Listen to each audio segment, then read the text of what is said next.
Hi everyone, James here. Welcome to the first video of 2018, at least on this channel. And I just want to wish you all a very happy new year. Hope you're all good. Hope you're all recovered from the festive season and ready for another year of crate digging. So this is going to be another edition of my regular-ish series from the collection. Now usually I look at a particular genre. So in the past I've done blues, I've done country, done various other ones, I can't remember. But today I thought I would look at a particular band. And this is something I'm going to do throughout the year. I'm going to grab the records that I have by a particular artist. I'll try and only go for the bands that I've got a lot of records from. And in this case I have all the vinyl albums of this band. So let us, without any further ado, introduce them. This is Steely Dan. A band that gets a fair amount of love on the VC from the correspondence that I have in the comment sections. I have made videos in the past. I did one on The Night Fly by Donald Fagen. I did a special Into the Grooves feature on that, and that got a lot of hits and a lot of good response. So the impression I get is that there's a fair amount of love for Steely Dan out there on the VC. So I thought, why not? So my history with this band goes back to roughly, I'd say, the early part of the 2000s. The first record, the first album that I ever got by the band was the famous A-Jar, bought for the princely sum of £3.25 from Cobb Records, which is a smallish record shop on the west coast of Wales, where I bought most of my collection from back in the day. I picked this up. It was probably in roughly 2001, 2002, and I didn't know anything about them at all. Cobb Records was the kind of place where you could take a punt on something. You know, the prices were always low. I think I'd heard the name, but I really didn't know anything about them at all. And so I bought it, probably as part of a stack of other things. Got it home, and I really didn't know what to make of it at all. It was nothing like anything that I'd listened to before. Clearly it had all the kind of jazzy chords, and I was a little bit wary of it at first. It sounded a bit like what I associated with the kind of acid jazz movement, which I'd never been into. I got into dance music in the 90s, and acid jazz, I know people, there's a lot, you know, a lot of people do like acid jazz, but I tended to think of it as sort of posers music almost. It was kind of like wine bar music, and almost sort of Muzak, you know, that kind of very sophisticated sound, but almost, you know, too smooth.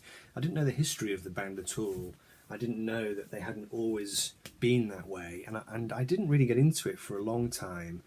Then it was a gradual thing. Gradually, I would listen to it more and more, and I think I gradually started to key into the musicianship that was behind the songs, and finally it did click, you know, in a major way. And there are some tracks on here, you know. Well, let's get to it, shall we? Because let's kind of backtrack and see where we get to, because we need to go back to the beginning of the story. So I actually checked out Steely Dan on CD in the first instance. Then I found most of these records I found together, I think in Oxfam in Lancaster. I couldn't swear to that, but I know I got a fair few of them from the same place. So this is the first album, Can't Buy a Thrill. This one I can see here was bought for £2.99, and I recognise the sticker. This is not from Oxfam, this is from the Bernardo's shop in Lancaster. So that's the debut album. Absolutely classic collection of tracks. Do It Again, Dirty Work, brilliant stuff, you know. Of course, when Steely Dan started out, they were a proper band.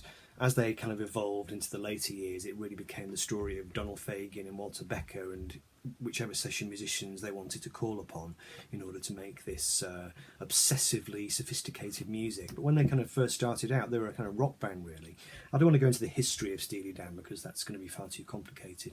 The first album contains some vocals by a guy called David Palmer, because Donald Fagen was not very confident about his vocals, and so they got this guy in called David Palmer. He sings the song, there's two songs in here, Dirty Work, and he also sings Brooklyn Owes the Charmer Under Me. But then later on, I think after this album, I think Palmer got ditched and Fagen decided to handle the vocals himself. But certainly one of the greatest debut albums of all time. It features the immortal song Reeling in the Years, which features a guitar solo, which apparently Jimmy Page said that was one of the most incredible guitar solos he'd ever heard on the ABC label. This is a 1974 reissue of the album, which may have come out in 74. I'm not certain, but anyway, that's the first album, Can't Buy a Thrill. Okay, so the second album, Countdown to Ecstasy, I can see here this was purchased. This is more expensive than I remembered. This is from Oxfam. This one cost me $11.99. Steely Dan were not too happy with the sound on this one, I don't think, but it's long been a favourite of mine. Some absolutely classic tracks. My favourite two tracks on this are My Old School and King of the World, both of which feature a very, very high degree of musical excellence. The guitar breaks on My Old School really are something quite special. And you can see on the back here the full band lounging in classic 1970s style in the studio. What's amazing about Steely Dan is how perfectly formed their music was right from the get-go. You know, some bands take a few albums to get into their stride. You know, if you imagine, you know, say Queen, for example, didn't really start to find their powerful commercial sound until 3 or 4 albums into their career. But Steely Dan, you can put on, you know, the first song on the first album, you can put that on, you know, Do It Again, and you can sort of hear everything that was going to be characteristic of them. This album continues in that great tradition and starts to sharpen up their lyrics, and you know, Steely Dan's music always covered this very ironic territory, which seemed to cover themes that were suburban but also slightly gritty. They had that classic outsider's view on things, which I think made them a very popular band amongst single males. You can definitely hear that coming through on this record. They sort of wrote about petty crime and drug addictions and you know, people ending up broke thanks to dodgy investments on the stock exchange and things. A very, very original lyrical take, coupled with a very sophisticated musical dimension, you know, to their work. They were both highly influenced by jazz, big band jazz. Donald Fagen was very influenced by people such as Henry Mancini, the kind of popular end of jazz, you know, lounge jazz, and they certainly understood about all the augmented chords and diminished chords that you need in order to write tunes which were sort of rooted in the blues. They were able to get from A to B using some very sophisticated, unexpected changes, but underpinning that always was the blues and rhythm and blues, you know, rooted in things like Junior Parker and Ray Charles and so on. That kind of urban grit was there. I forgot to mention Countdown to Ecstasy is an early pressing, 1974. It's not a reissue, but it's some kind of early pressing. Okay, next, Pretzel Logic. This is a 1974 reissue on the ABC label. Once again, the third album. This one has lost its price sticker. I think this was Oxfam again. It's in quite nice condition. Absolutely classic cover, one of my favourite covers of all time. Just a pretzel seller, probably in Central Park. One of the great 1970s gatefolds. Look at that beard. This record contains such great tunes as Ricky Don't Lose That Number, which borrows a Horace Silver piano progression Night by Night, which is one of their great kind of nighttime urban songs. Lovely, smooth, lyrical songs such as Any Major Dude Will Tell You. Nice up-tempo numbers, you know, Barrytown and so on. There's a nice Beatlesy track on this called Through With Buzz. There's Monkey in Your Soul, which is a very funky R&B number. So, yeah, Pretzel Logic, definitely an album which showed that they were not resting on their laurels. Okay, next we have Katy Lied. This is an original pressing, a first pressing, second variation. Apparently this is from 1975. Not one of their more better regarded efforts, but I've always loved this this album. It contains Black Friday, which is the stock exchange number that I mentioned before. Lovely tunes such as Bad Sneakers, groovy blues, rhythm and blues stuff like Daddy Don't Live in That New York City No More, Your Girl Teeth 2, which is one of their most busy and sophisticated set of chord changes. And we can still see the band is still very much present and active. This one contains an inner. Yeah, actually this contains one of my favourite Steely Dan tunes, which is Doctor Wu, which is a kind of, I think, their first attempt at writing almost a kind of epic song, you know. Steely Dan, it was weird because they were not progressive rock at all, but some of the stuff they did seemed to share a sensibility with prog, in the sense that the prog rockers were very keen on trying to extend the harmonic and melodic potential of you know, rock music, trying to extend sequences and trying to arrange the tunes in ways which were perhaps you know, more rooted in jazz rather than that very straightforward blues thing. But I mean, you couldn't call them a prog rock band really, but they seem to be reasonably at home in that era of 1970s music that was trying to push the envelope in various ways. And strangely enough, Steely Dan maintained a lot more credibility. You know, when punk came along, I don't recall anybody wearing I Hate Steely Dan t-shirts, and even though I'm sure there was some hostility within the punk brigade to bands such as Steely Dan, who were clearly very, very clever musical operators, I think it was because the lyrical angle they had was often rooted in kind of street life, even though it was done with a very middle class kind of, you know, cocked eyebrow. They never seemed to incur the wrath of you know, the punks in the way that other bands did. They were sharp, I think that was the thing. You know, Yes and Pink Floyd, and Genesis were not really sharp lyrically in the way that Steely Dan were. Okay, then we have a UK first pressing, 1976, of The Royal Scam. You can see here, Oxfam, £3.99. This is often seen as almost the runt of the litter. I don't think it was a very commercially successful album, but it's surprising how many people do love this album. I know John Downing, 6-inch pianist, I think this is his favourite record. I think they're starting to move away from the band format by now, starting to try and become a kind of core, really, a core of Walter Becker and Donald Fagen, using the musicians they want to use in order to craft the sound that they had in their heads. They're becoming more and more perfectionist, but this record still contains some really nice rough edges. It has some fantastic stuff on it.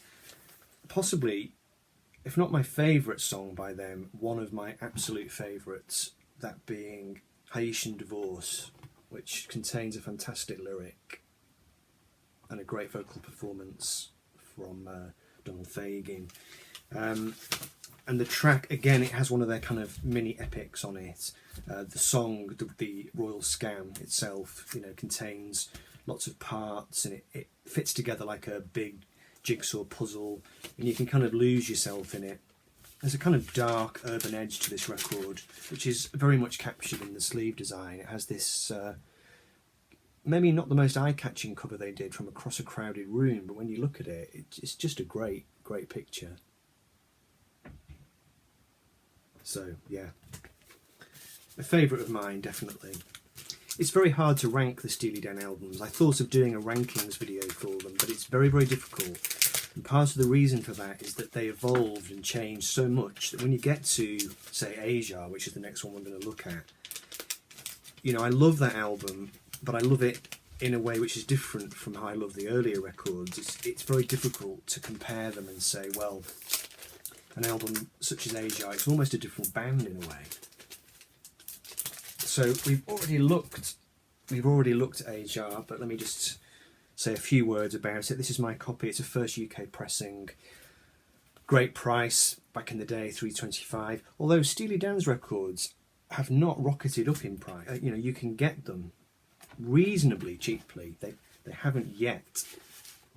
There's the inner. They haven't yet turned into silly money. Now this record is where they definitely and finally completely became a studio outfit of enormous perfectionism, and they did drive the musicians mad in the making of this album. This album contains some great guest spots. It contains people such as Wayne Shorter, Steve Gadd, the great say rock fusion jazz drummer, and also contains Bernard Purdie, the great rhythm and blues drummer, on the great song Home at Last. This album only contains 1, 2, 3, 4, 5. It only contains 7 songs, so you can see, you know, it's 1977. It's only got 7 songs on it. It seems to belong in that era, but there's no way you could class this along with, you know, whatever, Tales from Topographic Oceans. It's a million miles away from prog rock. It's smooth, sophisticated jazz, pop, fusion, rock. But, you know, there are some people who are not so fond of this era because it is the period when they were such perfectionists in the studio. They would get the musicians to do endless takes. They would get the best possible take they could and then make them do another 100 takes. And it can be difficult sometimes to understand what exactly it was they were doing, what they thought they were doing, but the results kind of speak for themselves. But in comparison to the earlier albums, which have more rock grit to them, you know, you've got a situation here where it's very polished, it's air buffed. And finally we have Gaucho from 1980. This is not a first pressing, but I think it's quite an early one. Don't have the price on that anymore.